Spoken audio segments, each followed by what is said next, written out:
E, sem mais demoras, vamos dar início ao nosso primeiro painel do dia.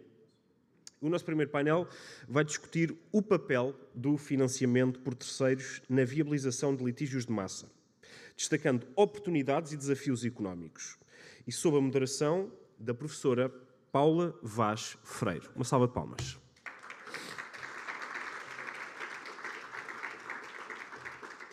Muito bem-vinda. Para completar o painel, teremos também, para quem eu peço uma salva de palmas também, a Bruna Marengoni.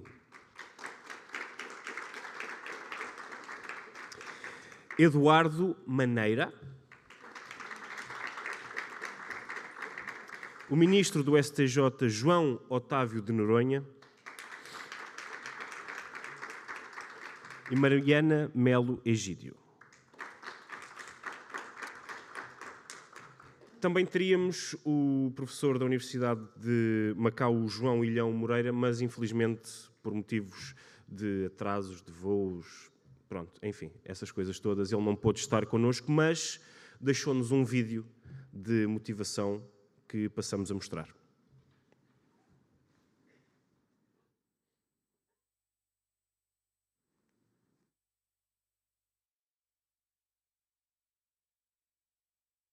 Macau e diretor associado do Centro de Estudos Jurídicos e Judiciários da China e dos países de língua oficial portuguesa da Universidade de Macau.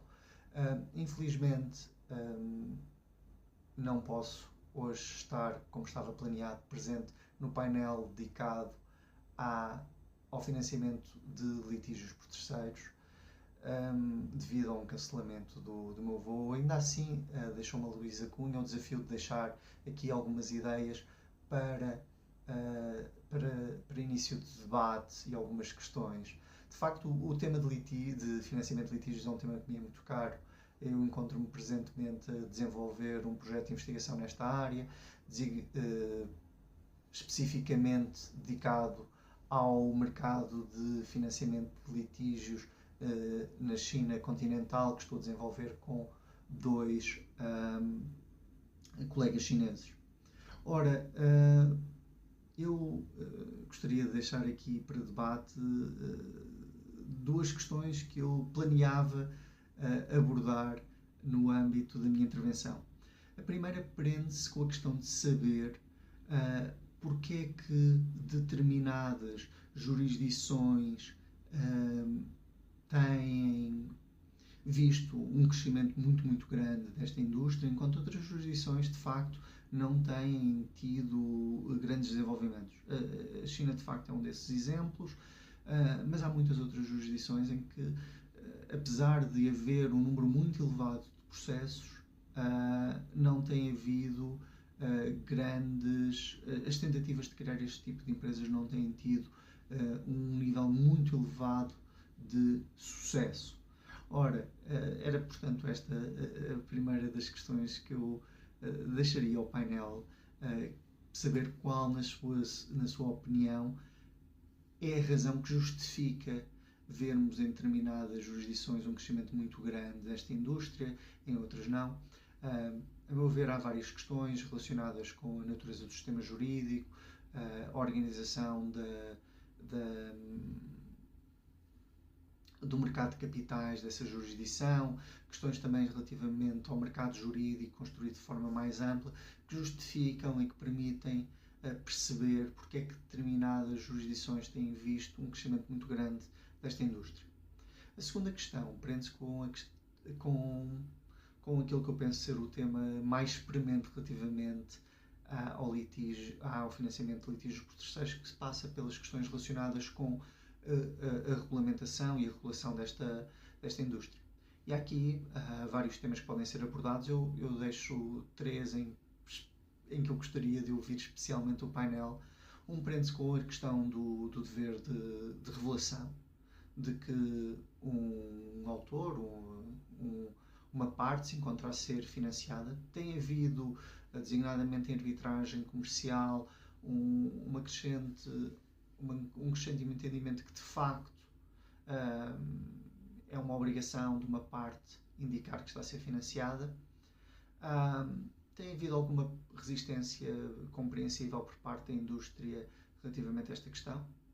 Um segundo tema que me parece muito interessante são as obrigações que esta indústria, quando estes contratos são estabelecidos, a empresa de financiamento deve ter perante o lesado. E há aqui uma questão que me parece fundamental, que é a questão de saber, de garantir que o processo e que a relação entre o advogado e o lesado continua a estar nas mãos do lesado e que não passa a estar nas mãos da empresa de financiamento. Mas há aqui variadíssimas questões que se colocam. Eu não sei qual será a opinião do painel relativamente à forma como estas obrigações devem ser desenhadas, mas a mim parece-me ser um tema muito importante e interessante. E finalmente, uma questão que tem sido mais recente e mais polémica, que é o estabelecimento de limites máximos relativamente aos montantes que estas empresas podem recuperar quando fazem acordos de financiamento. Algumas jurisdições têm avançado nessa matéria. Naturalmente tem também havido alguma resistência por parte das empresas a atuar neste setor, mas parece-me que é um tema que merece também ser debatido. Resta-me desejar votos de um debate muito interessante e um agradecimento à organização pelo convite e pela organização deste evento, que eu tenho a certeza estará a ser um grande sucesso, tendo esperança que hajam outras oportunidades de nos encontrarmos em breve. Muito obrigado e um bom dia a todos. Bom, as propostas de reflexão estão lançadas, as questões também. Dou a palavra à professora Paula Vaz Freire. Muito obrigada. Muito bom dia a todos. Antes de mais, gostava de saudar a realização deste evento e expressar os meus agradecimentos ao FIB, que em parceria com o IDP e a FGV Justiça promovem a realização desta conferência. Em particular, os meus agradecimentos ao professor Vitalino Canas por me ter endereçado este convite para estar aqui e também ao ministro Gilmar Mendes, um grande amigo de Portugal e que desempenha sempre com muito entusiasmo a organização de eventos científicos do mais alto nível. Às autoridades brasileiras presentes nesta manhã e neste painel, as minhas saudações. Vou passar a apresentar brevemente aqueles que compõem esta mesa, pela ordem em que vamos fazer as apresentações e combinamos aqui uma pequenina alteração. Nessa medida, portanto, vou começar por apresentar o Sr. Professor Eduardo Maneira, advogado com experiência na área tributária, tanto consultiva como contenciosa. É professor titular de Direito Tributário da Faculdade de Direito da Universidade Federal do Rio de Janeiro, autor de vários livros e artigos científicos. É também diretor da Associação Brasileira de Direito Financeiro, coordenador de Direito Tributário da Escola Superior da Advocacia, tendo pertencido a diversas organizações de referência no âmbito do direito tributário. É também, entre outras pertenças, membro do Instituto dos Advogados Brasileiros e do Instituto dos Advogados de São Paulo. Muito bem-vindo, muito obrigada por estar aqui presente. A doutora Bruna Maringoni, advogada com foco em direitos creditórios públicos e precatórios, pós-graduada em Direito pela FGV, sócia da BTG Pactual, no qual é responsável pela mesa de aquisições e financiamento de litígios na mesa Special Situations. Faz parte também desta mesa o Sr. Ministro João Otávio Noronha, que é, desde 2002, Ministro do Supremo Tribunal de Justiça, tendo sido Presidente dessa Corte no período de 2018 a 2020. Foi também corregedor nacional do Conselho Nacional de Justiça nos períodos de 2016 a 2018. Temos também neste painel a doutora Mariana Meligídio, que é uma brilhante assistente da Faculdade de Direito da Universidade de Lisboa.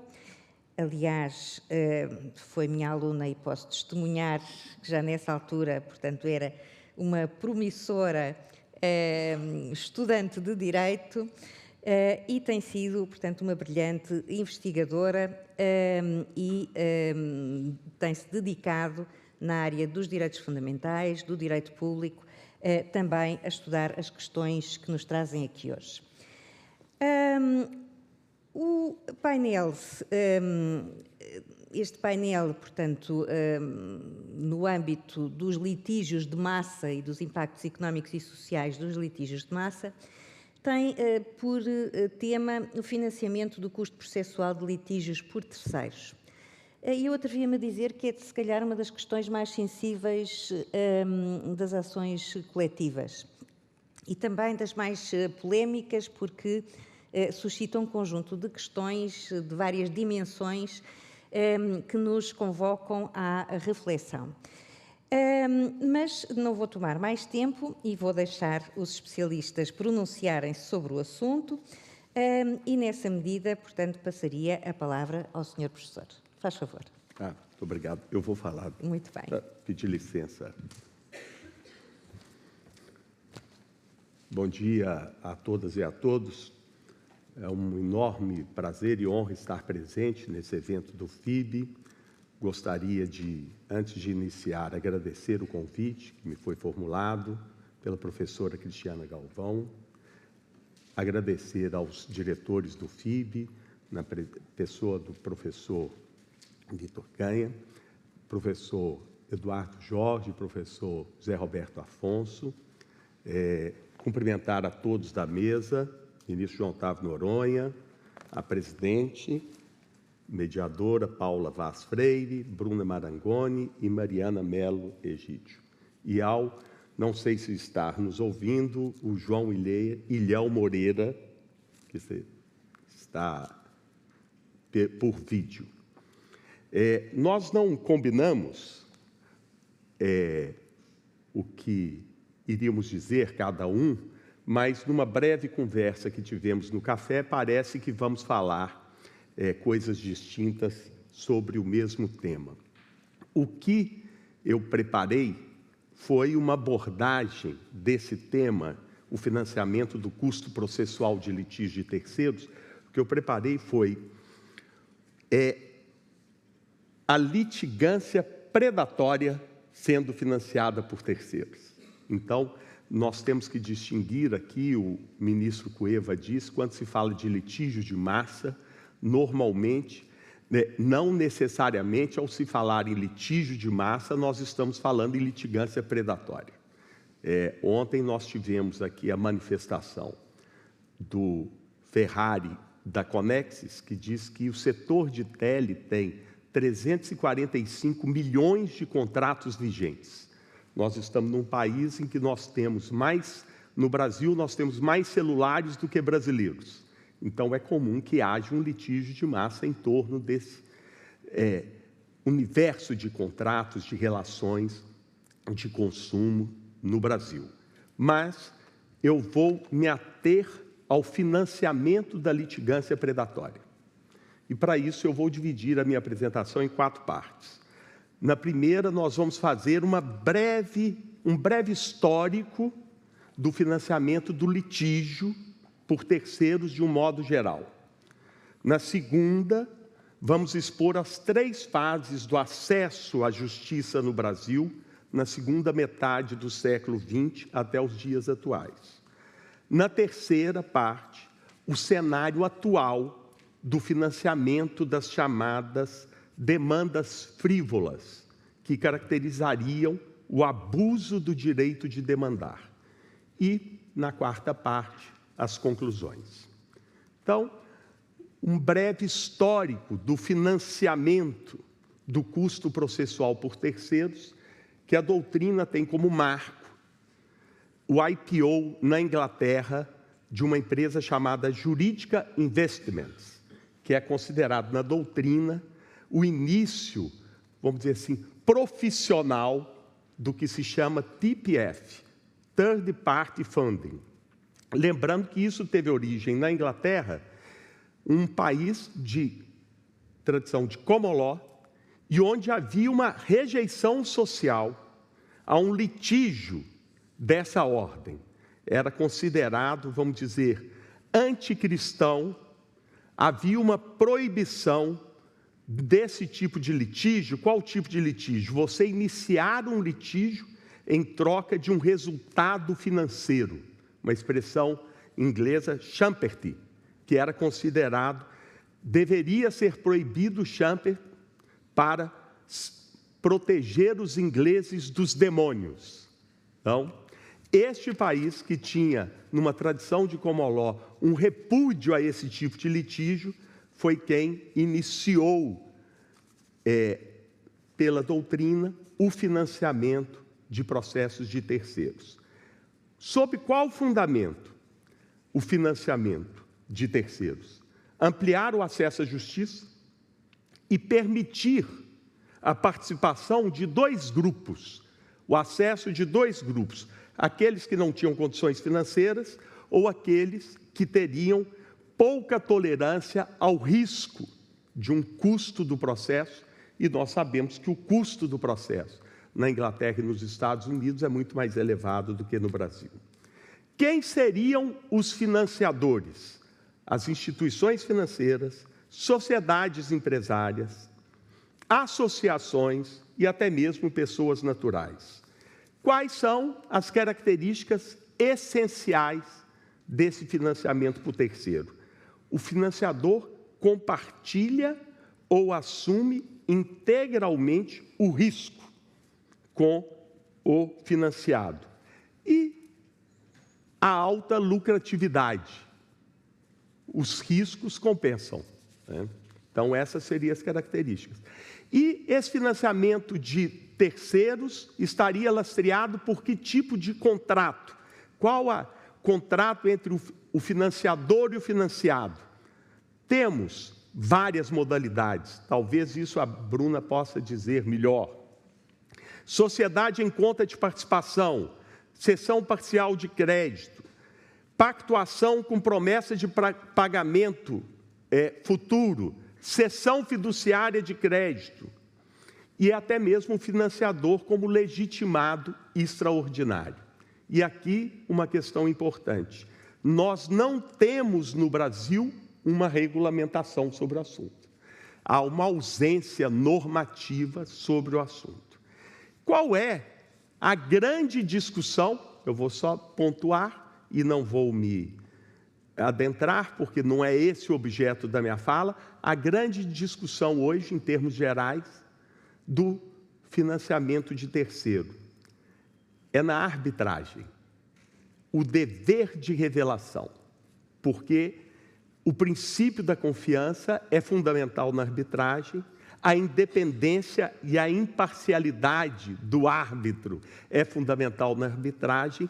Então, o que se discute hoje é, na arbitragem, o terceiro que financia a arbitragem tem que ser revelado para manter a imparcialidade do árbitro, porque imagina, por exemplo, que esse terceiro tem algum tipo de relação com o árbitro e o árbitro não sabe que aquela arbitragem está sendo financiada por esse terceiro. Então, essa é uma questão interessante que eu acho que deveria ser objeto de uma eventual regulamentação. Depois, então, vamos para uma segunda fase, que vamos expor as 3 fases de acesso à justiça no Brasil na segunda metade do século XX até hoje.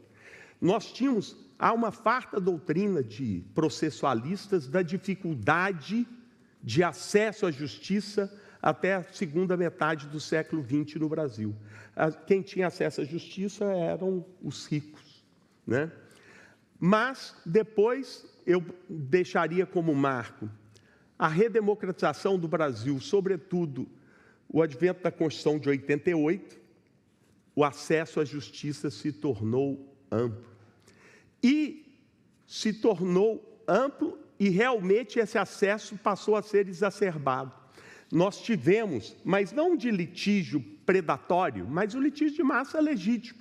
Ontem nós assistimos à exposição do Dr. Vicente, representante da FEBRABAN, dizendo das ações decorrentes dos planos econômicos, plano cruzado, plano verão, plano Bresser, vários planos heterodoxos que tinham por característica o controle da inflação pelo mecanismo de expurgos inflacionários.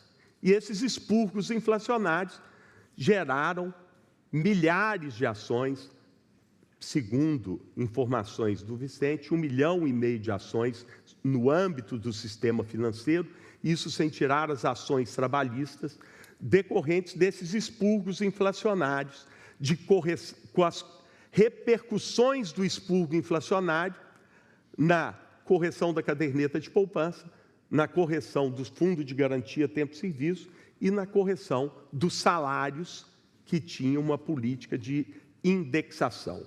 Então, isso gerou um volume extraordinário e o cidadão descobriu a justiça a partir da Constituição de 88, a partir desses fundos. Nós, ministro Noronha, que frequentávamos desde antes, um pouco antes desse período, a Justiça Federal no Rio de Janeiro, em Belo Horizonte, a Justiça Federal tinha 14 varas, 14 juízes titulares, nenhum juiz substituto, cada juiz tinha 200, 300 processos. A partir desses planos econômicos, a partir da Constituição de 88, o volume aumentou, e não em todo o Brasil. Nós tivemos um desdobramento.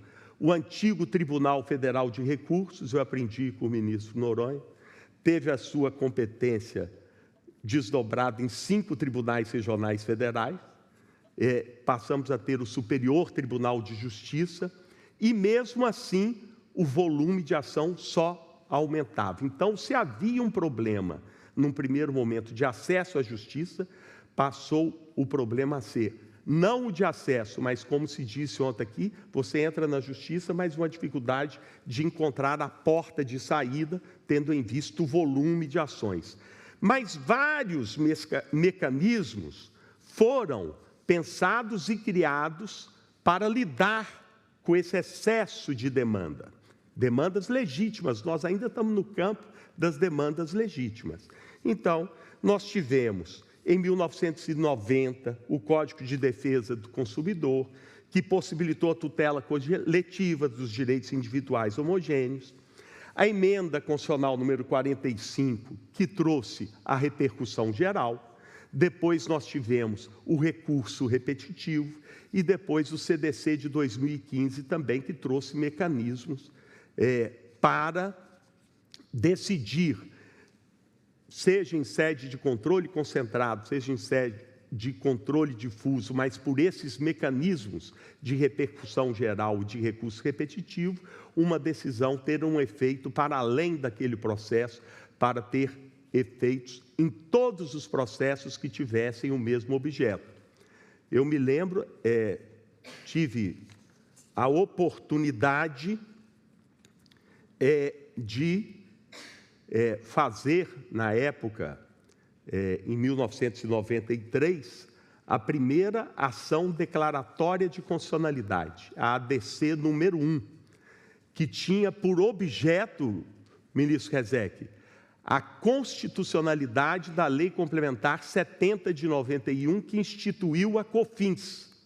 A COFINS veio em substituição ao FINS Social, que tinha gerado um dos maiores litígios de direito tributário no Brasil. E a COFINS, que veio para estancar esse litígio, estava seguindo o mesmo caminho. Uma vez publicada a Lei Complementar 70 de 91, em poucos meses tinham já milhares de mandados de segurança pedindo a declaração de inconstitucionalidade da COFINS. A Lei Complementar é 70 de 91. E logo veio a emenda constitucional número 3 de 93, criando a possibilidade de uma nova ação de controle abstrato, que era a ação declaratória de constitucionalidade. Na época, eu tive a oportunidade, eu era consultor da União, e o advogado-geral da União, na época, Dr. Geraldo Quintão, me designou para fazer a primeira ação declaratória de constitucionalidade, e que, quanto ao mérito, eu, com uma formação de tributarista, não tinha maiores dificuldades, mas eu tinha uma dificuldade de construir o cabimento de uma ação declaratória de constitucionalidade. O procurador-geral da União, porque estava no momento de estruturação da AGU, tinha o AGU, procurador-geral da União, era um procurador da República, que eu não me lembro se já tinha se aposentado ou se estava designado para essa função de procurador-geral da União, chamado Dr. José Arthur Castilho, e eu conversei com ele, falei assim, doutor Castilho, eu estou com uma dificuldade com o cabimento. Ele falou assim, não, eu vou procurar o Gilmar Mendes, porque a ideia dessa ADC é dele. Ele que trouxe isso da Alemanha e virou a emenda constitucional número 3, e aí o Castilho me passou uma página com 3 parágrafos sobre o cabimento da ação declaratória de constitucionalidade, que era o que faltava para eu completar a inicial, e o relator foi o ministro Moreira Alves, que definiu bem os limites da ação declaratória de constitucionalidade. Ele falou, os efeitos vinculantes da ação declaratória de constitucionalidade vão ficar restritos àquelas razões de direito expostas pelo autor da ação declaratória de constitucionalidade, que na época foi o presidente da República, a mesa do Senado e a mesa da Câmara. Tanto que nós fizemos a inicial assim, os contribuintes em geral alegam isso, a Fazenda em geral alega isso. E não tinha nessas alegações a incidência de COFINS sobre venda de imóveis. Tanto que as ações que tratavam de venda de imóveis não receberam o efeito vinculante da ADC. Mas, isso para dizer que quando o Supremo, na relatoria do ministro Moreira Alves, declarou constitucional a Lei Complementar 70 de 91, imediatamente pôs fim a centenas de ações que tinham objeto idêntico e com decisões díspares, trazendo muita insegurança jurídica. E apesar de todos esses mecanismos, nós continuamos a ter um judiciário que é lento, reconhecidamente por todos como um judiciário lento. E aqui nós vamos para a terceira fase, que é o cenário atual do financiamento das chamadas demandas frívolas. Então, além da quantidade de ações do litígio de massa, nós passamos a ter um novo desafio, o excesso de demandas ilegítimas, fruto do abuso do direito de demandar. Então, aqui dentro desse abuso do direito de ação, nós temos uma sutileza. Nem todas essas ações se caracterizam como litigância de má-fé, mas como abusivas. Então, hoje o judiciário enfrenta essas duas facetas. De um lado, há uma enorme quantidade de demandas legítimas, que pedem solução adequada e tempestiva. De outro, milhares de demandas ilegítimas, que precisam ser identificadas e obstadas, sob pena de atravancar o primeiro desafio, que é o de prestar a jurisdição nas demandas legítimas.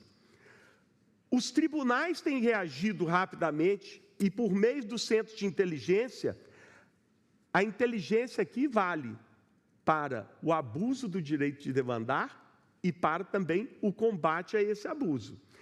Porque os tribunais têm sido capazes de identificar esse comportamento abusivo das partes e, vamos dizer, dos advogados, sobretudo dos advogados. Os dados são alarmantes do CNJ, do Núcleo de Monitoramento de Perfis de Demandas dos Tribunais de Justiça. Eu não vou me ater aqui, mas o Tribunal de Justiça de Minas Gerais identificou que 1/3 das demandas do tribunal são demandas frívolas, predatórias. É um volume muito expressivo. E quais são os sinais desses abusos? O que tem para o serviço de inteligência identificar o abuso tem um determinado padrão. Petições genéricas e sem comprovação documental. Ajuizamento de ações repetidas contra grandes companhias, normalmente concentrados. Nós identificamos pelas empresas de telefonia um advogado que tinha 19 inscrições de OAB, com 18 mil ações contra a Vivo, 9 mil ações contra a Telefônica, seguindo essas características. Fragmentação injustificada de causa de pedir. Propositura da demanda em juízos diversos para posterior escolha do foro mais conveniente. Parece que se falou muito aqui de fórum shoppings, mas aqui um fórum shoppings mais modesto. Utilização de documentos falsos ou adulterados. Uso da mesma procuração em vários processos. Omissão quanto à ocorrência de litispendência ou existência de coisa julgada.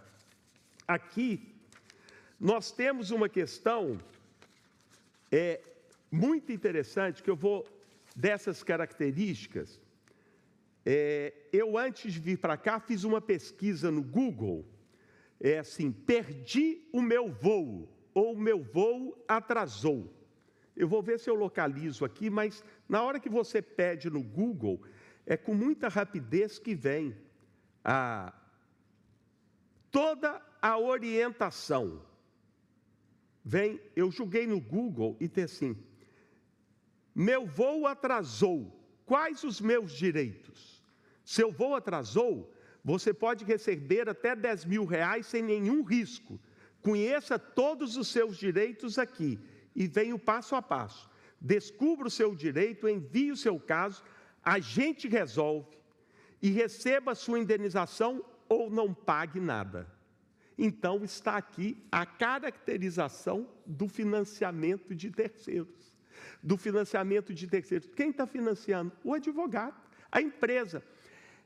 Eu conversei com o pessoal da Vivo, da Telefônica, e os casos são os mais absurdos. Poderia ficar aqui minutos contando de casos. A pessoa está no Detran para reclamar de uma multa. E é abordado por um advogado assim, você quer processar o Detran? Quero. Ele entrega a procuração, com aquela procuração ele processa a Vivo. Por uma mudança de contrato, sempre ações pedindo indenização moral.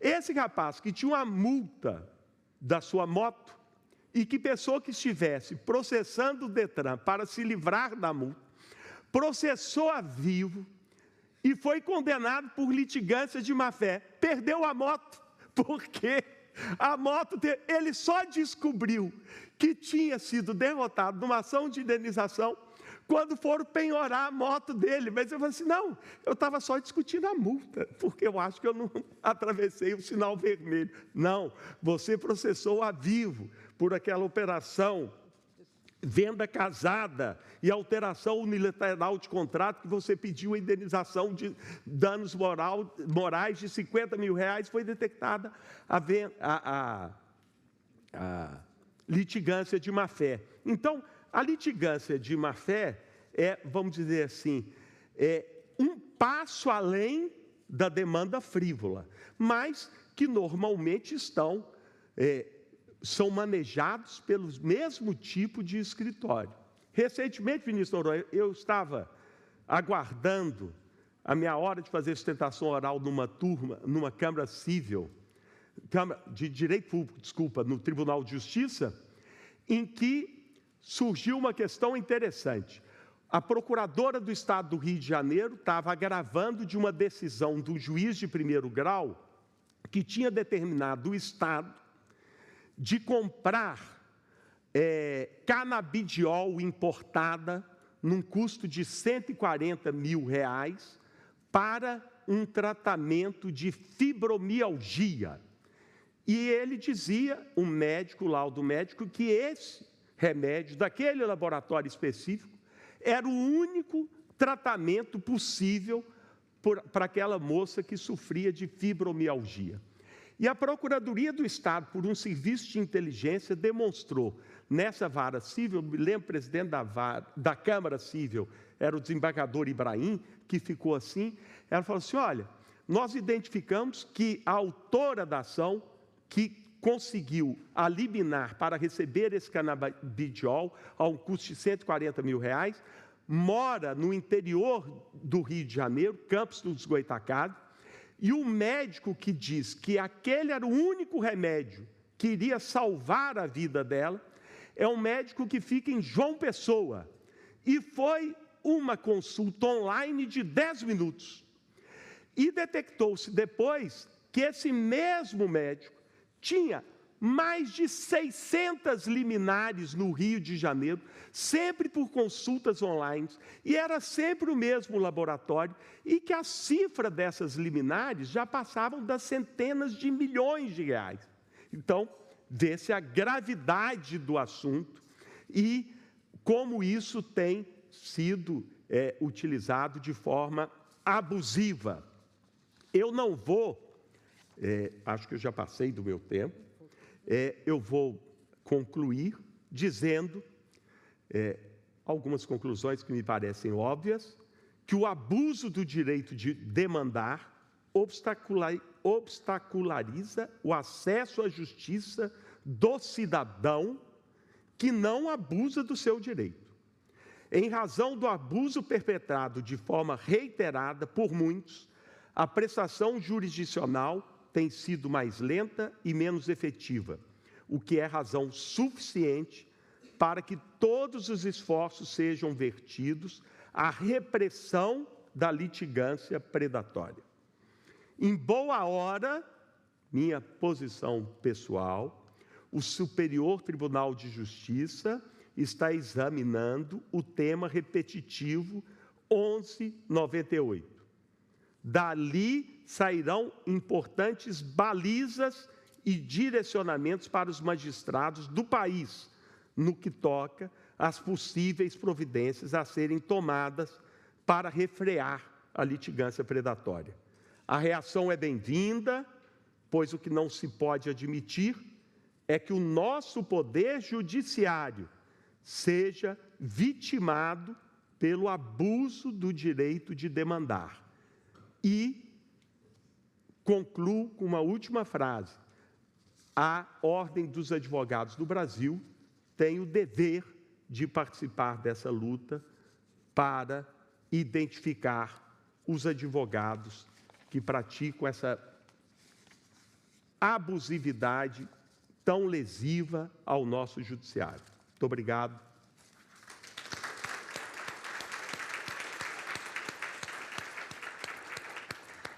Muito obrigada, professor, pela excelente exposição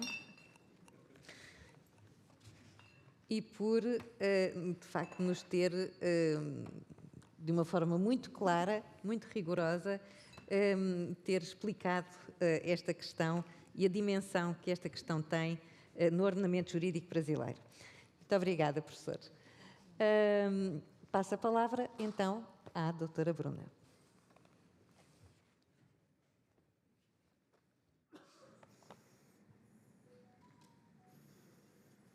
Bom dia a todos e a todas. Queria cumprimentar as autoridades presentes, na pessoa do ministro Noronha, com quem eu tenho o prazer de dividir mais esse painel, esse ano, e agradecer a Cris por ter organizado esse evento e me chamado para participar e trazer esse aspecto um pouco do financiador, ou, né, como eu gosto de falar, antecipador, ou enfim, vou chegar lá. Eu pedi para o Eduardo trocar comigo, porque, como eu imaginava, ele trouxe um aspecto muito técnico, profundo, sobre o arcabouço, e, como sempre, até porque é o que eu faço, tento trazer aqui um aspecto um pouco mais prático do que é o financiamento, do que é a antecipação e de como os fundos e bancos olham para esse tipo de ativo. Primeiramente, eu acho que, para usar algumas expressões em inglês, vou tentar me controlar. Nós, no mercado financeiro, a gente tem uma tentação assim, de falar muito palavras em inglês, mas aqui, clear the air e deixar claro que eu não, hoje, invisto em processos contra contrapartes privadas no Brasil, que são clientes do banco ou de relacionamento do banco. Então, não é o caso aqui de algumas empresas que estão presentes, fiquem tranquilos, não são vocês minha contraparte, tá? Aqui, o que eu faço, né? O que a gente faz e o que a maior parte dos players no Brasil fazem nessa ponta de financiamento e de antecipação. Como foi colocado até pelo Eduardo, eu também vou chegar lá, no Brasil, a gente tem custas baratas, custas baixas, e a gente tem a cultura do honorário de êxito. Então, quando você pensa, vou financiar um litígio, vai financiar o quê? Que custo? É baratíssimo. Né? Litigar no Brasil, e um dos problemas que a gente tem aqui, um dos motivos pelos quais a gente está discutindo litigância predatória, é o que a gente chama de opção de graça.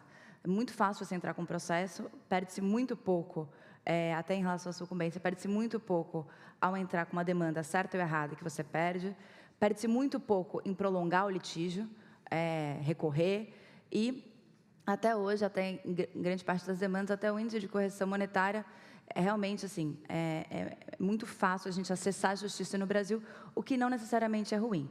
Mas o que acontece? Por conta disso, quando a gente olha para o mercado de financiamento, não faz muito sentido a gente financiar um custo que praticamente não existe. Então, o mercado se desenvolveu no Brasil muito mais voltado para o que eu gosto de chamar de antecipação de recebível. Né? O que eu olho lá, são grande parte processos contra entes públicos, o Paulo sabe super disso, eu já falei bastante com ele sobre. E o que a gente olha, na verdade, é um recebível futuro, mas pode ser uma contraparte privada. A gente está olhando para um recebível futuro e pensando qual que é o prazo que eu vou demorar para ganhar ou perder essa ação, qual que é o risco de eu ganhar ou perder essa ação, quais são as nuances da causa. Tem uma discussão aqui contratual. Eu vou analisar a causa, vou falar quem que eu acho que está certo e quem que eu acho que está errado. E se essa pessoa está certa, na hora de eu comprar um pedaço do litígio dele, ou mais, antecipar o recebível futuro que ele tem em relação a essa demanda, eu vou pensar, ele está certo ou errado, quanto ele vai receber, quando ele vai receber, e quais são os riscos inerentes a isso. Então, é um exercício realmente de antecipação. Estou fazendo futurologia em relação a um processo judicial ou até arbitral. Também é um mercado não tão desenvolvido no Brasil ainda, mas acho que tem espaço para crescimento. Mas judicial, que eu acho que é o principal mercado no Brasil, novamente, simplesmente uma antecipação de um recebível futuro.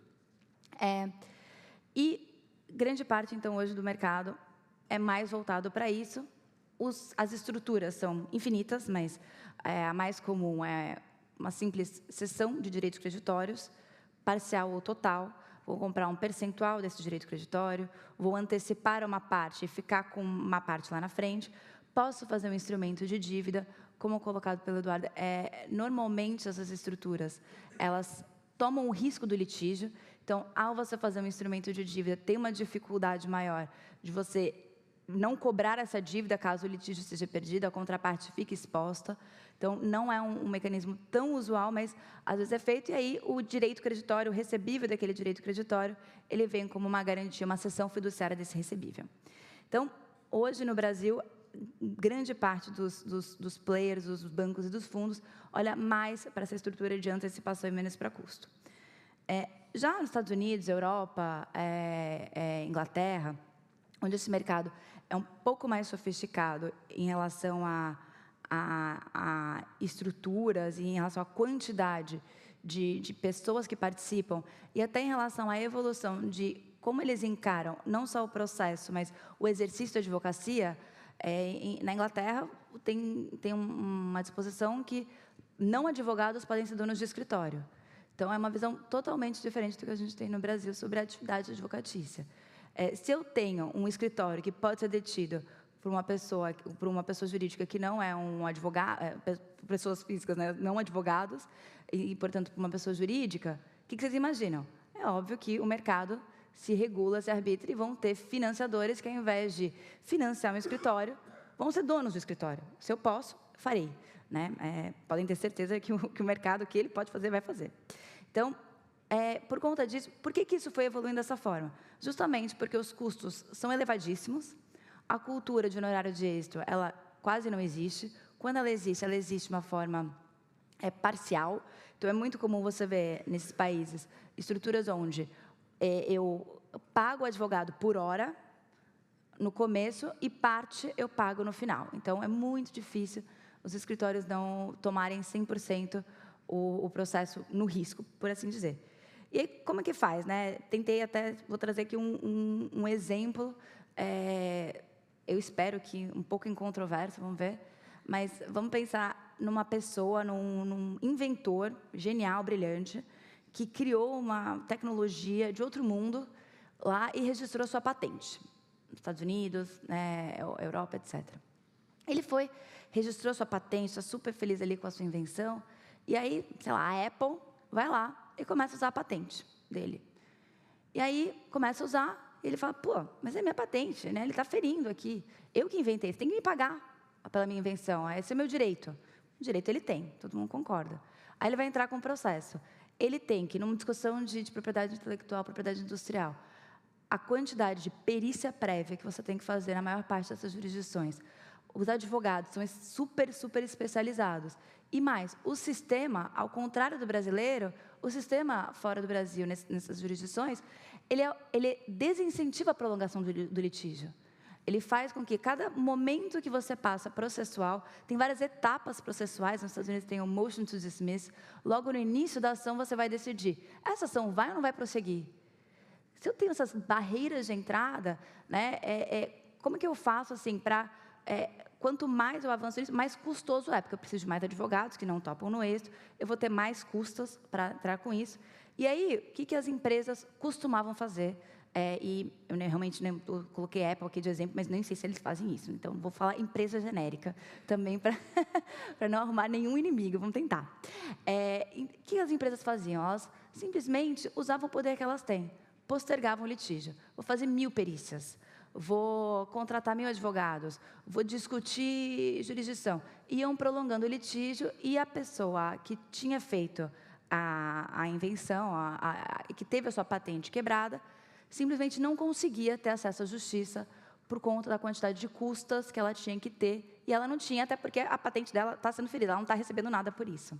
E aí que surgiu, né, aí que surge a figura do financiador de uma demanda não frívola, não predatória, nesse meu exemplo, que ele vai achar essa pessoa que teve esse direito ferido, e falar, não, você que não tem dinheiro, pode deixar que eu vou te financiar, vou pagar seu escritório, vou pagar essas custas, vou pagar essa perícia.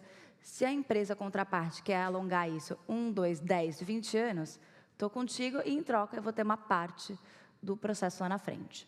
Então, o mercado foi se desenvolvendo fora por conta disso. Fora do Brasil, uma super barreira de entrada para acessar a justiça, portanto, naturalmente, surge figura para cobrir essa lacuna. No Brasil, a gente não tem essa barreira de entrada, mas, no fim do dia, a gente está falando aqui de ativos que podem ser sempre negociados, então, vai sempre ter alguém querendo, né, fazer ou uma antecipação ou um financiamento, enfim. Então, acho que essas são as principais diferenças e, na prática, até uma discussão de patente no Brasil é super difícil de ter essa quantidade de custos, então a gente não tem esse problema. Então, indo para isso, né, eu acho que uma das maiores dificuldades que a gente tem quando a gente fala de qual é a solução para você inibir litigância predatória, litígio de massa, é justamente como que eu não inibo o acesso à justiça, né, como que eu deixo que essa pessoa, no Brasil ou fora, consiga acessar a justiça, sem precisar de dinheiro, não é certo isso, mas também como que eu faço para não inundar o sistema de milhares de processos e prejudicar todo mundo, porque o sistema é um só, o judiciário é um só, e se tem um monte de demandas, claro que o meu processo vai demorar mais, o meu não frívolo vai demorar mais. Então, eu acho que essas são as principais diferenciações, e aí quando você vê essas demandas, acho que fora do Brasil, com financiamento relacionado ao Brasil, elas entram no mesmo escopo, né? Você tem aí, né, no caso de ações coletivas, qualquer que seja, no fim do dia, aquele consumidor não tinha um recurso, buscou um escritório, ou, né, o escritório buscou o consumidor ou a parte ferida, e precisa-se desse financiamento para o mercado acontecer. E aí, o que eu acho, assim, voltando um pouco mais para o Brasil, superada essa diferenciação, o que eu gostaria de trazer como coisas boas que um financiador ou como um investidor podem trazer para o litígio. Quando eu invisto num processo, eu estou investindo dinheiro. E eu estou esperando receber esse dinheiro de volta. Então, muito diferente de como foi colocado aqui, de demandas com fim em si mesmas, demandas cujo o fim é o meio processual, é embolar com processos que não têm fim, o que eu mais quero é o fim. O que eu quero o fim aconteça o quanto antes, porque eu quero devolver esse recurso que eu investi no processo. Então, eu acho que, a depender da forma que for construído o financiamento, a antecipação, a sociedade, qualquer coisa que o valha, vamos chamar assim, de parte privada investidora no litígio com a parte litigante, qualquer relação que seja, ela pode trazer benefícios no sentido de que você tem uma parte que está fazendo conta e está vendo qual é a futurologia, qual é o prognóstico de êxito e qual é um bom momento para sair. E aí, eu faço muita discussão, assim, depois de entrar em caso, é muito comum que a gente sente na mesa, quase que ato contínuo, e faça discussões de composição e de conciliação. Então, ali pode ser um aspecto positivo, é super comum, principalmente quando eu invisto eventualmente num processo de uma empresa muito antiga de controle familiar ou de uma pessoa física, às vezes é até interessante, às vezes a pessoa tem um apego tão grande para a causa que ela não consegue ter essa visão racional financeira do litígio, e aí a gente entra até numa estrutura de sociedade e 2 anos depois a gente consegue fazer uma composição e mostrar para a parte, até que me vendeu parcialmente, me antecipou parcialmente o litígio, que faria sentido fazer o acordo. Então, eu acho que essa visão financeira é algo que deve ser vista com bons olhos. Não é em toda jurisdição que o financiador ele tem esse poder ou esse controle. O Eduardo também tangenciou, tem um princípio de Champerty, tem algumas jurisdições que impedem que o financiador possa interferir no litígio. Não é o caso do Brasil, até porque, como eu coloquei aqui, não é tanto um financiamento, é mais uma compra, uma antecipação. Então, se eu sou dona parcialmente de um litígio, eu posso ter esse poder de controle, a gente não tem essa restrição no Brasil. E, novamente, eu não acho que essa restrição seja um problema, acho que ela deve ser fomentada justamente para trazer um pouco mais de racionalidade para o andamento processual. Além disso, eu gosto também de pensar, e também já falei sobre isso esse ano, que esses ativos judiciais, ativos jurídicos, eles ficam no balanço de algumas empresas, né, novamente, saindo um pouco do litígio de massa, mas, ou até de pessoas físicas, né, e ficam ali como um ativo quase que não visto como um ativo em si.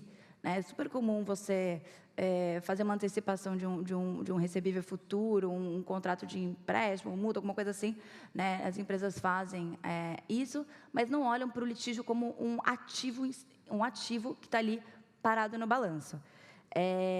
E aí, às vezes, você entra em situações, e eu já fiz algumas operações de compra de processos de direitos creditórios em recuperações judiciais e falências, mesmo quando eu não estou nesse bojo de recuperação judicial e falência, não só eu, né, o mercado em geral, diligente, costuma fazer diligência nas contrapartes que eles financiam, que eles compram litígio, de forma a ver se tem alguma dívida, se tem algum risco de fraude de execução, fraude a credores, e a gente exige que essas dívidas sejam pagas. Então, veja, né, então, eu estou pondo fim a outros litígios também. Principalmente, assim, fazenda pública é o mais comum, dívida trabalhista, no caso de empresas, é super comum que a gente exija que tenha uma quitação, um endereçamento para a gente poder entrar no processo. E recuperação judicial mais ainda, uma empresa que está em processo de reestruturação, imagina, faz sentido ela ter um recebível, uma discussão tributária, que ela vai receber eventualmente ou não, daqui a 5 anos, vai ter um precatório, e ela está em recuperação judicial hoje, ela precisa do dinheiro agora. Faz super sentido ela fazer essa antecipação e pegar o dinheiro, pagar credor e se reestruturar e se reerguer. Né? Então, eu acho que esse é um outro viés que eu queria trazer também de como esse ativo deveria ser melhor visto pelas pessoas, pelas empresas, como algo monetizável.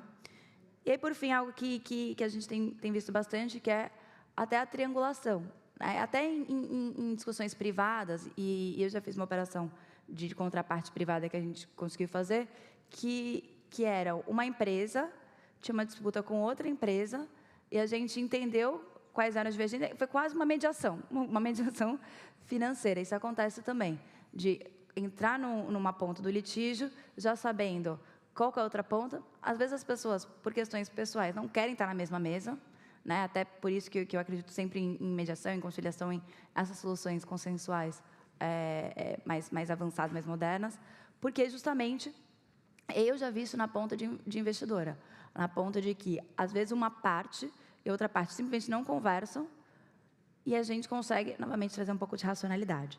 Então, e isso também acontece assim, nos litígios menores, de pessoa física, tem muita discussão de INSS, discussão de servidor. Às vezes, uma pessoa física quer comprar um carro, comprar uma casa, né, viajar, fazer um monte de coisa. Também antecipação ou financiamento, qualquer coisa que valha, funciona para isso. Eu acho...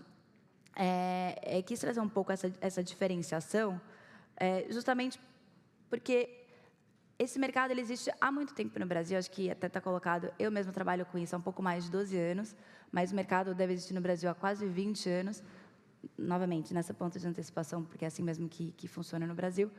E surgiu agora, por conta dessas ações predatórias ou não, abusivas ou não, muito um preconceito com o produto. Então, acho que a ideia que eu quis trazer até nesse aspecto prático era tentar desmistificar um pouco e dizer que tem diferenciações de produto, tem diferenciações de forma de fazer isso, tem momentos onde o financiador é, sim, importante para acesso à justiça, tem momentos onde o financiador é, sim, importante como uma parte racional que está fazendo conta na mesa, e tem momentos que, claro, naturalmente, assim como advogados também fomentam causas, como exemplo, né, frívolas, o financiador pode estar por trás também dessas causas frívolas. Assim, acho que assim como qualquer coisa, tem coisas boas e coisas ruins, e as duas coisas têm que ser levadas em consideração, não só o aspecto negativo.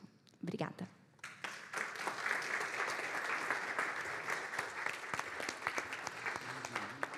Muito obrigada, muitos parabéns, professora Bruna Marincodi. Passava agora ao senhor Ministro João Otávio Noronha para a sua apresentação. É um gosto, senhor Ministro.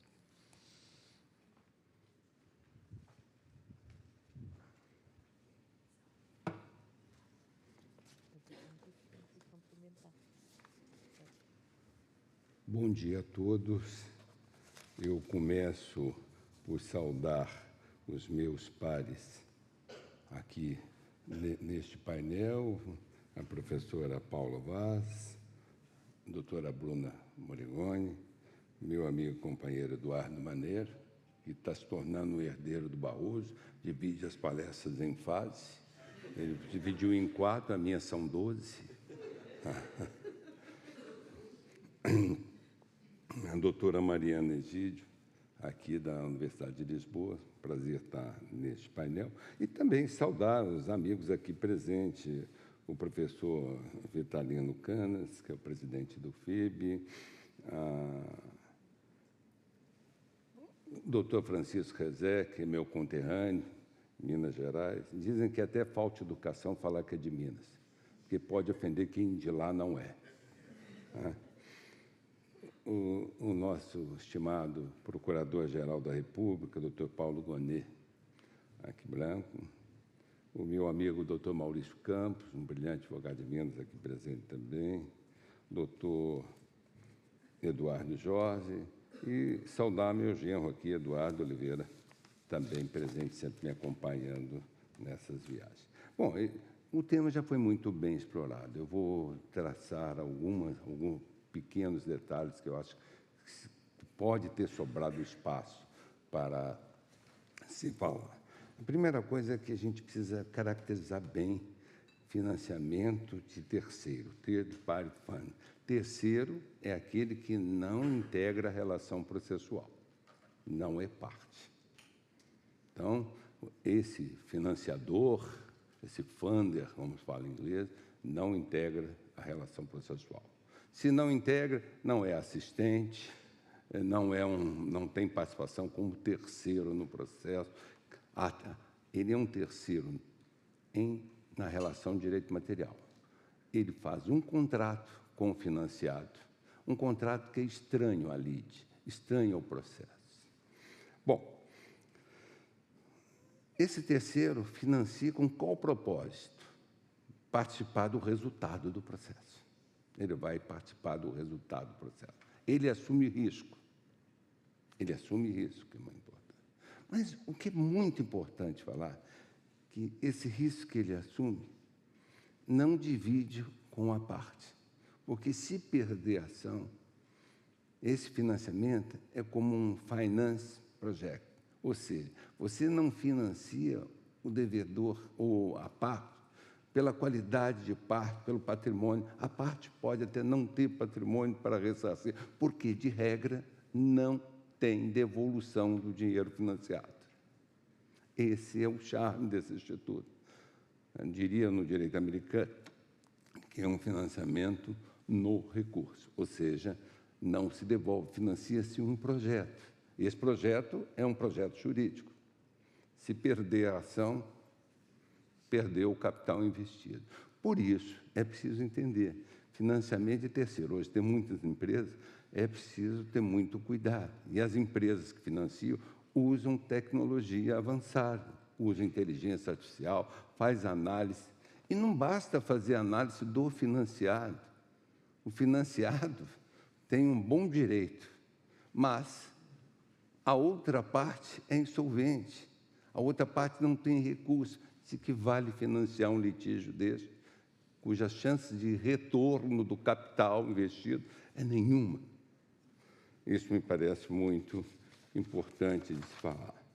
Então, são operações de crédito no recurso, ou seja, é uma modalidade de financiamento concedido não com base na capacidade financeira de uma pessoa física ou jurídica financiada, mas sim em razão do potencial econômico do projeto financiado, do litígio. Bom, é lógico, o financiado precisa ter um bom direito, porque o fundo que financiar alguém que não tem um bom direito está assumindo o risco e está agindo de má fé ou está fazendo uma administração temerária, e por isso vai responder. Eu gostaria de falar um pouquinho da evolução histórica. Por quê? Porque nós temos um sentimento de repulsa a esse tipo de financiamento. Ninguém fica satisfeito quando o seu adversário está sendo financiado. Qual o propósito deste financiamento? Bom, o que legitimou esse financiamento no tempo, nós vamos falar aqui, é estabelecer entre as partes uma paridade de armas. Eu pergunto, o cidadão, a família que teve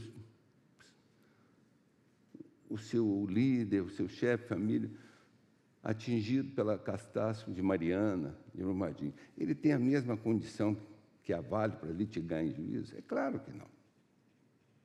Então, esses fundos entram, por isso que a gente tem que tomar cuidado com o repulso.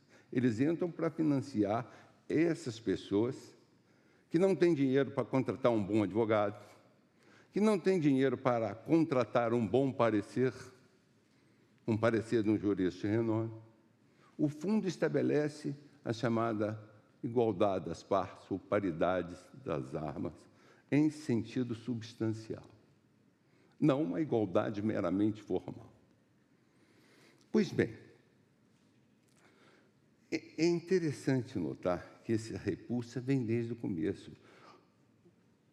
Uma maneira disso aqui, olha, isso lá no passado era proibido. Era, porque esse financiamento começa ainda na Inglaterra, no tempo da Idade Média. Um senhor feudal financiava um terceiro que litigava contra o senhor feudal, que tinha as terras limítrofes. Ele tinha com interesse derrotar o seu companheiro, o senhor feudal, para se apoderar daquelas terras. Isso começou a criar um ambiente de hostilidade no reino. A coroa inglesa, então, proibiu, mais do que proibir, estabeleceu que esse tipo de conduta era crime, o crime de mantenha-se. Depois, não só o financiar, como financiar com participação no risco, com participação no lucro, que é o Chambertin, que é uma espécie de mantença.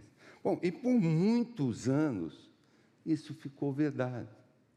E nós vamos ver que, na evolução histórica, essa descriminalização da mantença ocorre na década de 90. Começa na década de 60, chega agora na década de 90, e o país que mais avançou para institucionalizar o financiamento de litígio foi a Austrália, e depois a Inglaterra.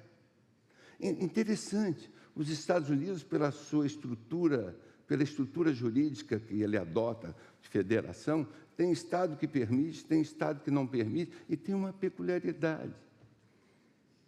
O financiamento por advogado é proibido, ele não pode participar do resultado do processo. Então, vocês vão ver, vão notando que o Instituto é importante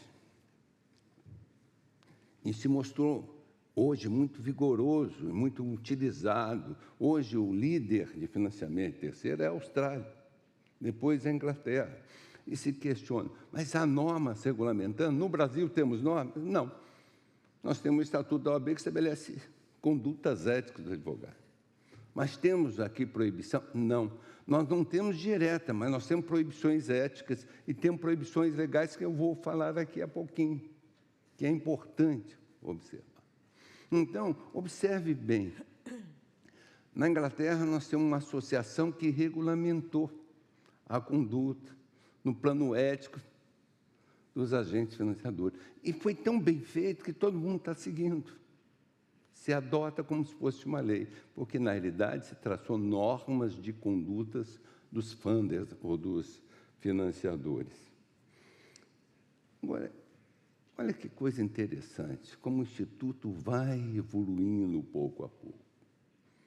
Nós pensávamos que só pessoa física ou algumas jurídicas pequenas se valessem do financiamento. Não. Nós vamos ver que grandes empresas têm tomado esse financiamento. E por quê? Porque tem empresas que não querem comprometer seus recursos, o seu fluxo de caixa, com os custos do litígio. E um exemplo de empresa que financia ou que toma financiamento para os seus litígios é a Caterpillar. É uma empresa enorme, grande. Por quê? Porque ela não quer ter surpresa no seu balanço, não quer ser o fluxo de caixa comprometido com litígio. Então, ela toma recurso, entrega isso para que um terceiro administre, financie e tenha participação no lucro. Isso também, o Instituto sofre algumas críticas. A primeira seria que estamos a transformar o litígio, a ação processual, numa commodity. A segunda seria o favorecimento, o aumento, o encorajamento das demandas frívolas. E o terceiro seria o abuso de direito, no qual as demandas frívolas seriam uma espécie. Bom, esses argumentos são todos respondíveis, não tem nenhum problema. No que tange a transformação em commodity da justiça, isso não é verdade. Porque o que se transforma, o que se negocia, são o resultado econômico. É o resultado econômico. O segundo é o favorecimento de demandas frívolas. Observe bem, se falarmos num mercado profissional de financiamento de litígio, não vai se pensar em financiar demandas frívolas, seria um ato de irresponsabilidade. Mas nós temos demandas frívolas? Temos. Mas aí o financiamento é feito normalmente, como dito aqui, pelo próprio advogado. Aliás, financiamento de litígio nós temos desde a década de 50 na Justiça do Trabalho. O cidadão pegava uma procuração do empregado e ficaria com 40% ou 50% do resultado e assumia o risco da demanda. Isso é uma terceirização.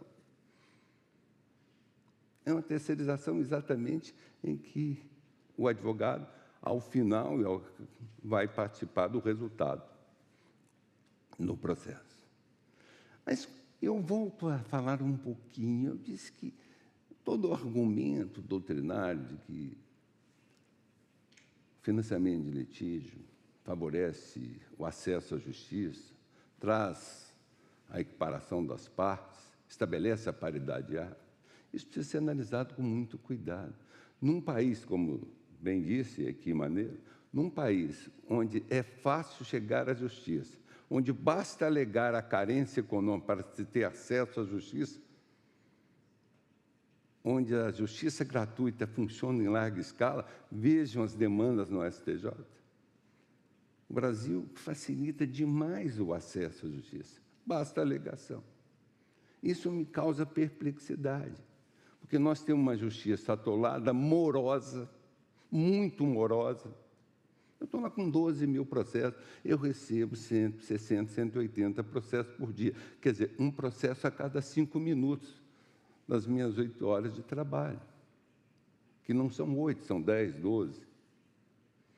Então, nós vamos ter que mexer ao longo do tempo nessa estrutura. Nenhum lugar do mundo, nenhum país do mundo concede tanta facilidade de acesso. Nós temos que garantir o acesso, mas o acesso responsável. Nessas ações frívolas, pega-se a procuração, outorga-se a procuração, entram carreadas.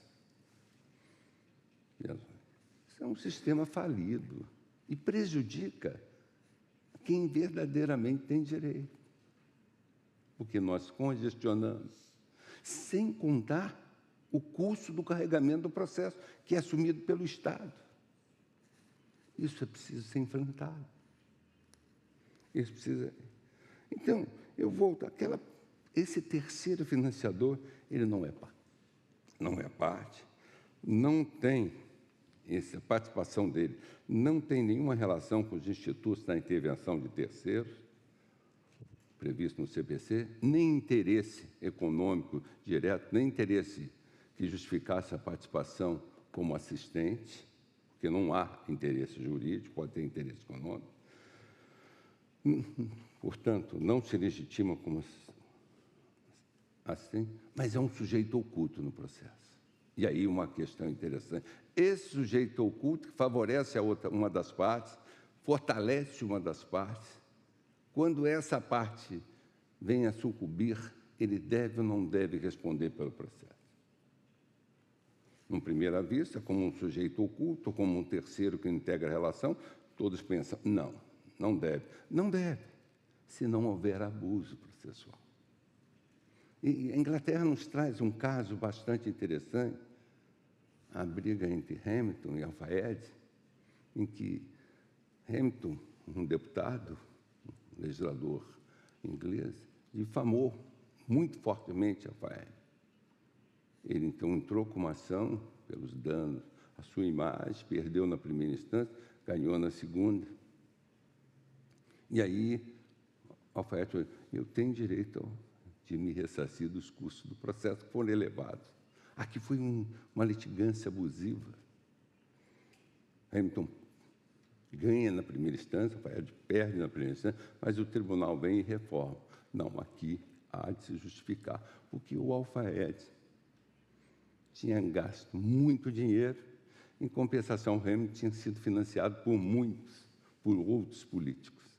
Então, em situações excepcionais, justifica, sim, a responsabilização pelas custas do processo ou pelas despesas decorrentes do processo, que aí vai entrar também o honorário advocatício, ao financiador. E aqui eu também gostaria de chamar a atenção.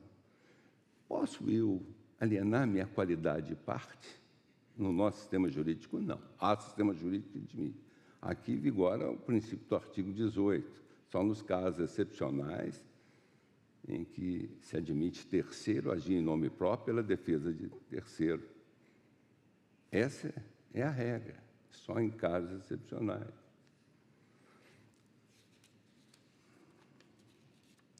Bom, tem um argumento que merece ser enfrentado.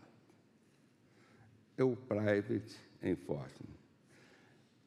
Estaria esse tipo de modalidade de financiamento incentivando as pessoas a litigarem, descumprindo o contrato para litigarem, porque com litígio vão ganhar mais, vão ter uma vantagem econômica maior do que cumprir o contrato?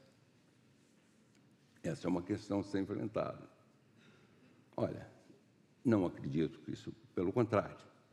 Eu acho que se nós estabelecemos com financiamento uma paridade das armas, se entendemos o private enforcement como os dispositivos legislativos colocados à disposição das partes para fazerem valer os seus direitos, sobretudo os direitos materiais, eu acho que o financiamento pode justificar um private enforcement no sentido de maior eficiência da justiça.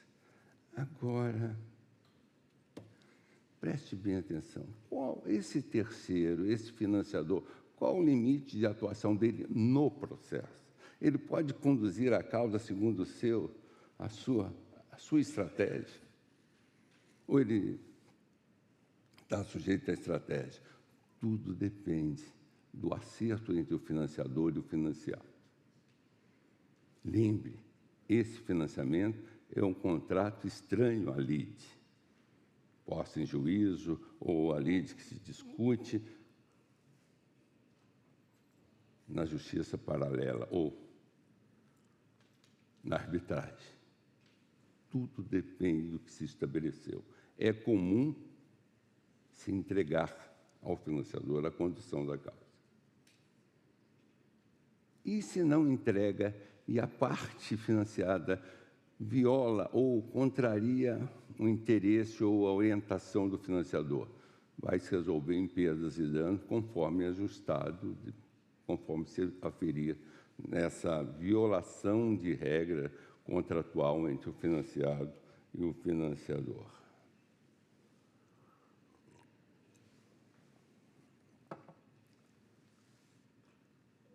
E o que faz o financiador para fugir dos seus riscos? Pode fazer um seguro. E é muito comum a gente ver o financiador fazer um seguro. E aí vão ter uma outra avaliação da seguradora, que vai avaliar a posição do litígio para saber se compensa ou não assumir este contrato. Uma observação muito importante é o dever de informar, seja na arbitragem, seja na justiça estatal. É necessário que se informe o juiz. E por que é importante informar o juiz da presença do terceiro? Porque isso pode implicar, na parte do juiz, impedimento ou suspeição. Isso pode implicar, da outra parte, alguém financiando um minoritário para obter dados na sociedade contra o majoritário. Isso pode implicar na quebra de patentes que um concorrente está promovendo, está financiando o terceiro para obter acesso aos dados, a fórmulas. Portanto, é muito importante. Mas comunica quem merece essa comunicação, o juiz ou a Câmara. Não é obrigado a sair comunicando para terceiros alheios este processo. Pode-se estabelecer neste contrato, é importante que se diga, uma cláusula de confidencialidade, que vigorará entre as partes, mas não prevalecerá sobre o órgão decisor, seja a jurisdição estatal, seja a jurisdição arbitral. E já mereço, depois do brilhante apresentação de maneira da Bruna, já não precisava eu falar mais nada. Mas eu quero falar apenas, e até com um bom mineiro não deveria falar, o bom mineiro é reservado, mas eu quero me reservar apenas para chamar a atenção. Os tipos de processo, de ações, nós temos notado a presença do financiador. Alguns muito no exterior, de recuperação de empresa, de insolvência, falência, insolvência.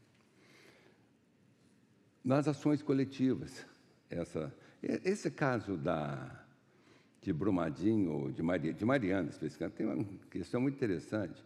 Foram buscar um financiador para atuar no exterior quando a jurisdição é brasileira. E, evidentemente, que eventual sentença tem que ser nacionalizada mediante um procedimento no STJ, homologação da sentença estrangeira, que é impossível se obter por violação da jurisdição.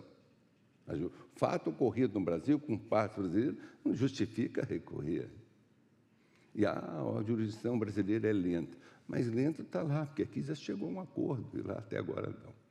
Tem muitos interesses paralelos colocados em discussão, mas observe, nós não vamos deixar de desmerecer a justiça brasileira, evidentemente, nesse caso. Também nós vamos ver, até em direito sucessório pode ter financiamento.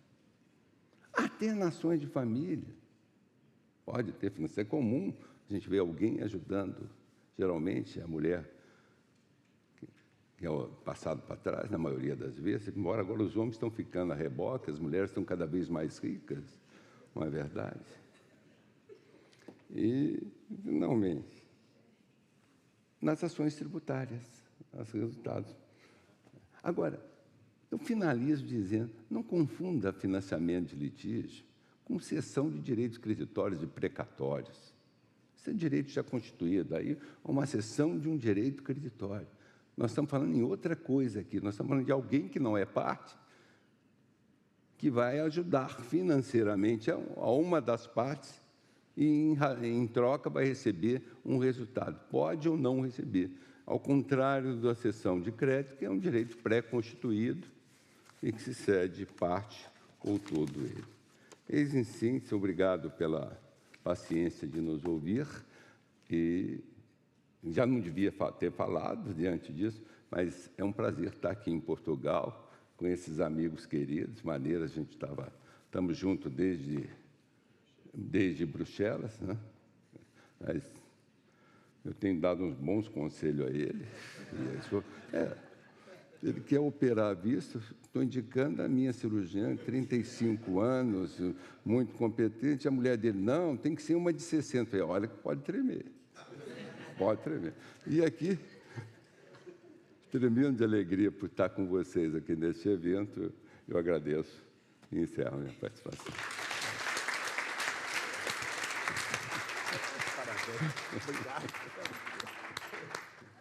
Muitos parabéns, Sr. Ministro. Foi um gosto ouvi-lo.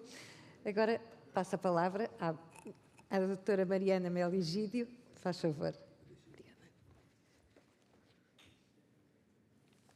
Bom dia a todos. Para não destoar, vou também falar aqui do palanque. Em primeiro lugar, queria agradecer muito o convite para estar aqui presente. Queria também... muito obrigada.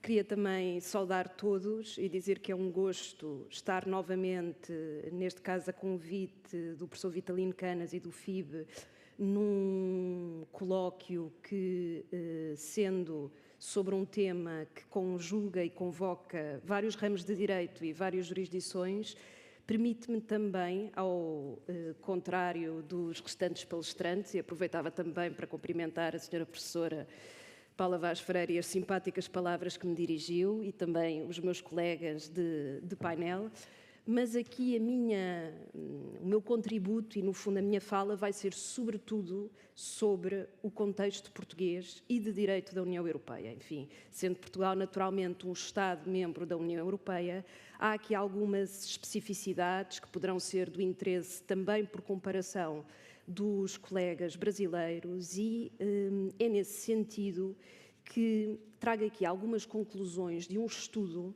que foi elaborado em conjunto pelo professor Blanco de Moraes, Carlos Blanco de Moraes, e eu própria. Eu tenho colaborado com o professor Carlos Blanco há muitos anos na Faculdade de Direito da Universidade de Lisboa, nas áreas de Direito Constitucional e Direitos Fundamentais, e foi-nos pedido um parecer num litígio que estava e ainda está em curso.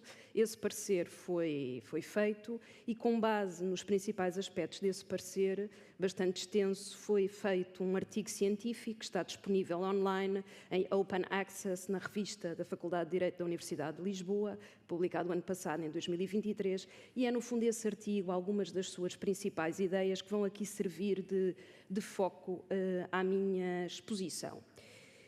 Qual é que era o problema e o que é que, no fundo, era a questão principal que aqui estava em causa? Naturalmente, e por isso o convite para estar neste painel, uma questão atinente a financiamento de custo processual de litígios por terceiros, mas com uma nuance, para além, obviamente, de ser uma ação interposta em Portugal, a que se aplica em primeira linha ao regime jurídico português e em que há constrangimentos e imposições de direito da União Europeia. É que foca-se especificamente na questão das ações populares, ou seja, se pode ou não ser interposta uma ação popular financiada por uma entidade terceira, com base nesta figura já amplamente falada dos acordos de financiamento de contencioso por terceiros. E porquê é que a questão surgiu? E surgiu... houve vários pareceres sobre este mesmo tema. O parecer que nos foi pedido ao professor Blanco de Moraes e a mim própria foi sobre a questão constitucional e, no fundo, compreender se, à luz do ordenamento jurídico português e de direito da União Europeia, enquanto recebido em Portugal, havia aqui ou não um problema de inconstitucionalidade, nomeadamente por abuso de direito. Abuso de direito do direito de acesso à tutela jurisdicional efetiva e, sobretudo, abuso do direito de ação popular, que na Constituição portuguesa é também garantido como um direito fundamental e um direito com natureza de direito, liberdade e garantia. Em causa estava uma associação de defesa de consumidores, portanto, era esta associação a autora da ação que agregava os interesses de vários consumidores que tinham sido lesados numa determinada matéria e, no fundo, a questão que a outra parte invocou ou suscitou foi se o facto de haver uma terceira parte que financiava essa associação de consumidores levava a uma nulidade desse acordo de financiamento e até a uma inconstitucionalidade por parte da associação de estar a mover essa ação. Ora, há aqui alguns pontos prévios que têm que ser convocados para esta análise e, em primeiro lugar, dizer que o problema aqui não é um problema da legitimidade da associação de defesa de consumidores. Há dois atos normativos que são importantes nesta matéria no quadro português. Um é a Lei da Ação Popular e outro é aquilo que nós chamamos a Lei do Private Enforcement, que no fundo corresponde à transposição de uma diretiva europeia, precisamente sobre matérias relacionadas com private enforcement de ações. Em Portugal existem associações de defesa dos consumidores. Estas associações, nos termos legais desta legislação, têm legitimidade para interpor ações coletivas, ações populares, em defesa dos seus associados e em diferentes domínios. Claro que aqui, do ponto de vista do direito da concorrência, estamos a falar, sobretudo, de questões que envolvem, por exemplo, grupos, entidades bancárias, grupos hoteleiros, questões também, embora não sejam ainda essas as principais nos tribunais portugueses, de companhias, empresas de aviação, e temos mesmo uma instância própria, um tribunal que tem como objeto julgar os litígios que envolvam concorrência e regulação. E foi nesse contexto que esta questão de ser ou não admissível uma associação privada de consumidores intentar uma ação popular por estar em causa uma situação que já foi reconhecida como violadora do direito da concorrência, nomeadamente por uma autoridade administrativa, e ao mover essa ação que se enquadra no seu objeto estatutário e para a qual tem legitimidade, fazê-lo com recurso a financiamento por parte de terceiros. Ora, ao contrário do que eventualmente se pode dizer em outros ordenamentos jurídicos, realmente interpor este tipo de ações em Portugal e em matérias de concorrência que têm uma especificidade e uma tecnicidade própria é bastante custoso.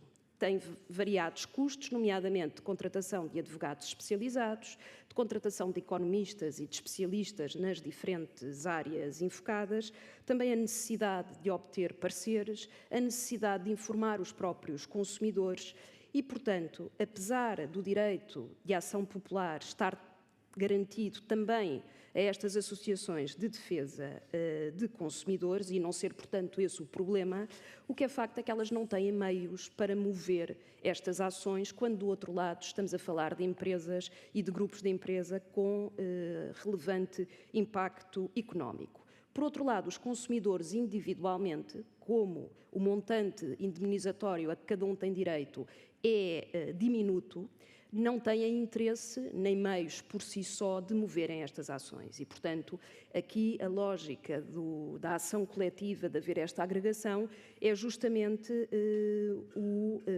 a vantagem que advém de ser um litígio de massa e não haver incentivo sequer para que cada lesado individualmente venha a propor estas ações. Dizendo isto, e centrando apenas na questão destes acordos de financiamento, houve também, para além de pareceres de professores e especialistas de direito civil, de direito processual, naturalmente,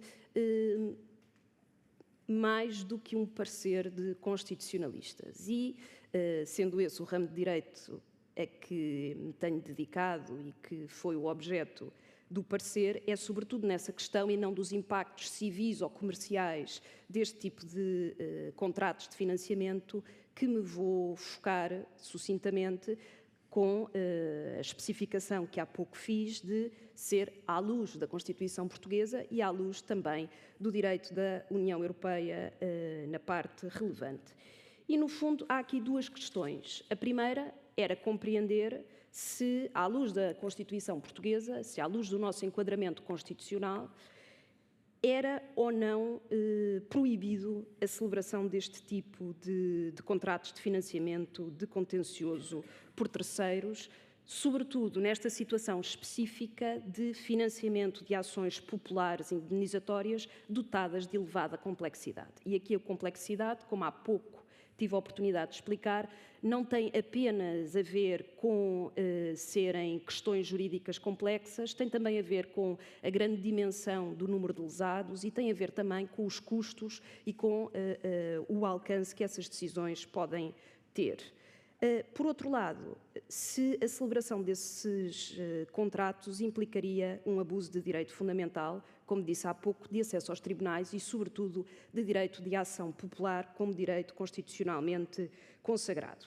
Não vou aqui alongar-me sobre um tópico que já foi objeto, quer deste painel, quer de painéis anteriores, sobre o que é que são estas figuras e quais é que são as suas vantagens, face a outros meios também de financiamento de litígios de contencioso entre privados, mas há aqui um aspecto que é importante para as conclusões a que viemos a chegar e que já foi referido, que é o facto de estarmos perante contratos que são contratos aleatórios, ou seja, em que há uma componente de risco muito relevante. Isto significa que o financiador, a entidade que financia estas ações populares, pode, se não houver ou ganho de causa, enfim, obviamente que estes financiadores só vão investir neste tipo de litígios se previamente na sua avaliação, na sua análise, conseguirem antecipar que possa haver, obviamente,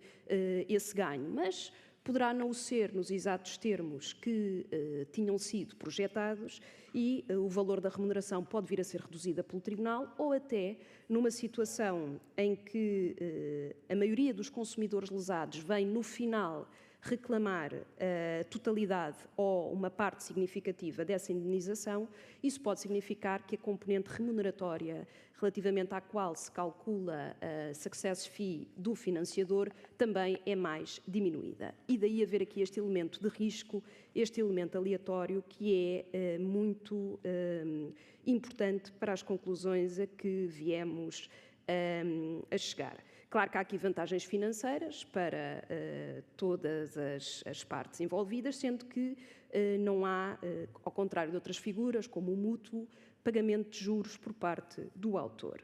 Ora bem, como eu disse há pouco, sobre o impacto que o acordo em si, caso venha a ser considerado nulo, pode ter do ponto de vista do direito civil, do direito comercial, não vou focar esse ponto, mas do ponto de vista do direito constitucional e também da ordem jurídica europeia, quais é que foram as principais conclusões a que nós chegámos em diálogo com outros pareceres de outros especialistas, nomeadamente de outro constitucionalista português, o professor Paulo Otero, do qual eventualmente já terão ouvido falar.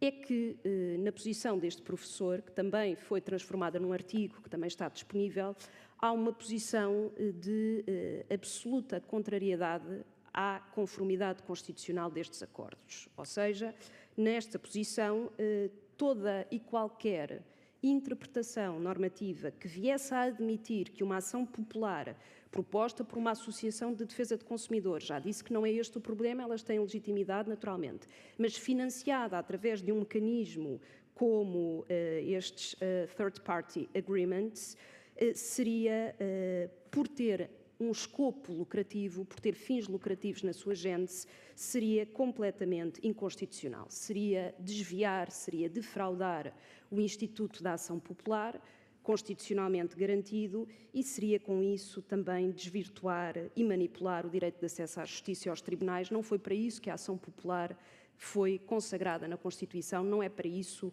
que ela serve, não tem como principal objetivo o lucro, e isto seria, no fundo, uma mercantilização deste direito e um desvirtuamento dos seus fins. E, portanto, reconduzir-se a um problema não só de abuso de direito enquanto Instituto Geral, mas de abuso de direito fundamental enquanto Instituto específico. Um pequeno à parte para dizer que a figura do abuso de direito fundamental no ordenamento português é quase inexistente. Não há propriamente jurisprudência do nosso Tribunal Constitucional, da nossa Suprema Corte em matéria de constitucionalidade, que invoque propriamente esta figura, mas mencionou-se a este propósito precisamente para discutir se o facto de haver um recurso a terceiros que financiam esse litígio seria ou não um abuso no acesso ao direito por estar a tutelar outros interesses que não os visados pela ação. E, no fundo, a conclusão a que chegamos, e que é evidente, ou nos parece evidente, é que nós estamos aqui a falar do consumo, da proteção dos consumidores e em quadros de violação do direito à concorrência, mas o que qualquer lesado pretende, em última análise, é uma indemnização, o que em si é, obviamente, uma questão que implica um interesse lucrativo. E, portanto, apesar da associação estar investida na defesa daquele interesse coletivo, na realidade isso vai se traduzir na esfera de cada um dos particulares que seja abrangido pela decisão numa pretensão indemnizatória e, portanto, numa quantia monetária. E, portanto, vir agora dizer que o objeto ou o escopo do direito de ação popular deve estar imune a considerações de lucro parece, de certa forma, uma contradição. É evidente que ela não pode ser desvirtuada, ela não pode ser manipulada com esse fim de um intuito lucrativo apenas de terceiros. Mas o que está na base da própria ação, e se assim não fosse, não é, de um ponto de vista constitucional, meramente a tutela daquele interesse em abstrato, mas sim a reposição de uma situação lesiva do ordenamento jurídico, violadora do direito em causa, em específico, e do quadro geral do direito da concorrência, e, com isso, também um interesse lucrativo. E outro aspecto ainda é que consagrar o direito de ação popular nestes casos, sabendo que ele é inexequível em concreto, porque cada particular não vai autonomamente mover uma ação e as entidades que podem ter essa vantagem comparativa de aglomerar esses processos também não têm recursos para o fazer, significa que impedir esta figura seria, ela própria, uma denegação do cumprimento deste preceito fundamental, no sentido em que ele não poderia ser, em concreto, exercido, porque são ações, mais uma vez, de elevada complexidade, de custos elevados e, portanto, não se encontram ao alcance nem dos privados individualmente considerados, nem de muitas destas associações, que são associações de direito privado e não têm esses mecanismos. Claro que isso não significa que todas as situações possam ser tratadas ou consideradas da mesma forma. Muito sucintamente, a conclusão a que chegamos foi que, do ponto de vista constitucional, não há nenhuma proibição. Não há nenhum problema, também não há menção a este tipo de situações, mas, não, ao contrário do que outros autores entendem, não podemos interpretar os normativos constitucionais no sentido de estar absolutamente proibido e ser um abuso de direito fundamental. Tudo vai depender, em concreto, do acordo e dos termos em que ele é celebrado e das suas condições. Portanto, é uma análise como não pode deixar de ser casuística. Não se pode, em abstrato, dizer isto é inconstitucional. Tudo dependerá do caso em concreto e do acordo em causa e das suas condições. Portanto, não havendo um obstáculo nem à luz da Constituição, nem naturalmente à luz do direito europeu, pelo contrário, do ponto de vista da tal lei que transpôs a diretiva do Private Enforcement, o que nós temos, nós, Portugal, enquanto Estado-membro, a par de outros, é uma obrigação de criar mecanismos internos que possibilitem às entidades com legitimidade, aqui estas associações, promoverem essas mesmas ações. Então, no nosso entendimento, o que seria inconstitucional era, no ordenamento interno, haver uma norma que não existe, mas que, de acordo com esta teoria, se calhar, que é inconstitucional, deveria existir, de proibição destes acordos e de, como foi falado noutras sedes, até eventualmente criminalização. Isto não existe e nem sequer pode existir. O que pode existir é, naturalmente, uma regulação que contenha determinados critérios de limitação da remuneração, de evitar que haja aqui práticas predatórias, abusivas, usurárias, em que haja preocupações com transparência e publicitação, pelo menos perante o Tribunal, conhecimento de quem é que é esta terceira parte e dos termos exatos do acordo, aí convocando também institutos de direito civil e de, eventualmente, direito penal. Portanto, nada há na Constituição, nem no ordenamento jurídico europeu, que se aplica também internamente, naturalmente, nada que proíba. Numa imagem de David contra Golias, como foi há pouco dito, isto até seria uma forma de tentar repor, de certa maneira, a igualdade entre as partes e, no fundo, esta posição que entende que estes contratos seriam, à partida, inconstitucionais, era como se estivéssemos a tirar a funda, a fisga ao David, quando finalmente ele iria conseguir lutar contra Golias. Uma nota, em todos os processos até agora que estão a decorrer nos tribunais, no tal Tribunal da Concorrência em Portugal, em que há uma associação de defesa de consumidores a intentar essa ação contra empresas e grupos económicos, ainda que financiados por terceiros, em todos esses processos o juiz entendeu que não só a associação tinha legitimidade, como até em alguns que, se não fosse esse acordo, não teria sido possível mover essa ação. Portanto, afastou com isso esta invocação de inconstitucionalidade por eventual abuso de direito, naturalmente dizendo que se teria que aferir depois em concreto os exatos termos desse mesmo contrato.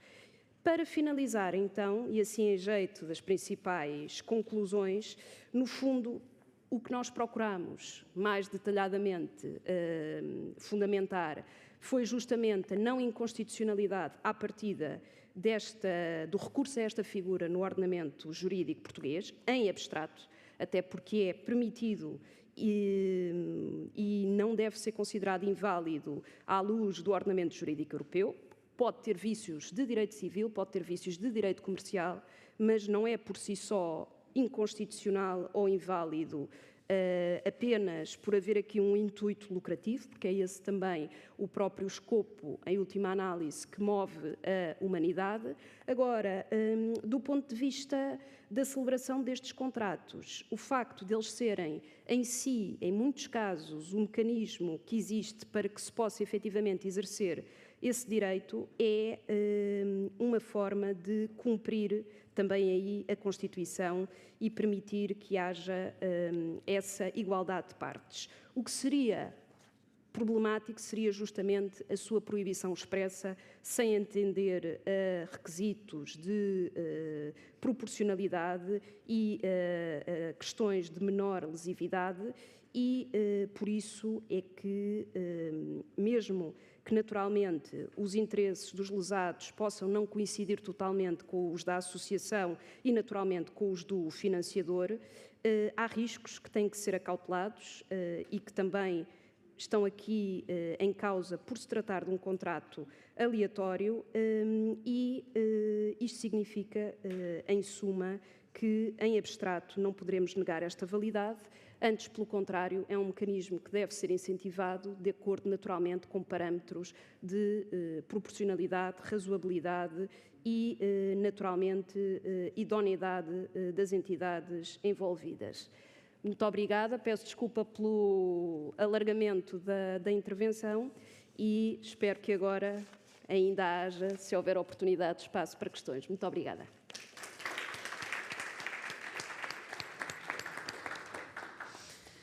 Muito obrigada. Estão a dizer-me que ainda temos aqui alguma tolerância. Agradeço muitíssimo a exposição da professora, da doutora Mariana Melo Egídio, que nos deu aqui uma perspectiva, de facto, do financiamento de terceiros como um pressuposto de realização do direito fundamental de acesso à justiça.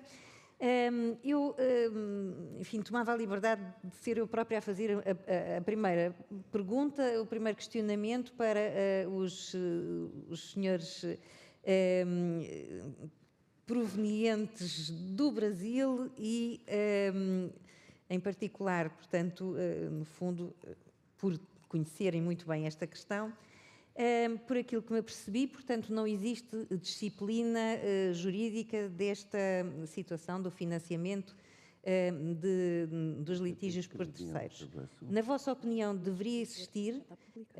Deveria haver, portanto, como a diretiva que a doutora Mariana Melo Egídio fez referência e que foi transposta, portanto, para o ordenamento jurídico português, uma disciplina dos acordos de financiamento no que diz respeito, por exemplo, a aspectos como o conflito de interesses, eventuais limitações, isso não existe em Portugal, mas existe, por exemplo, na Alemanha, eventuais limitações do success fee, enfim, muitos outros aspectos.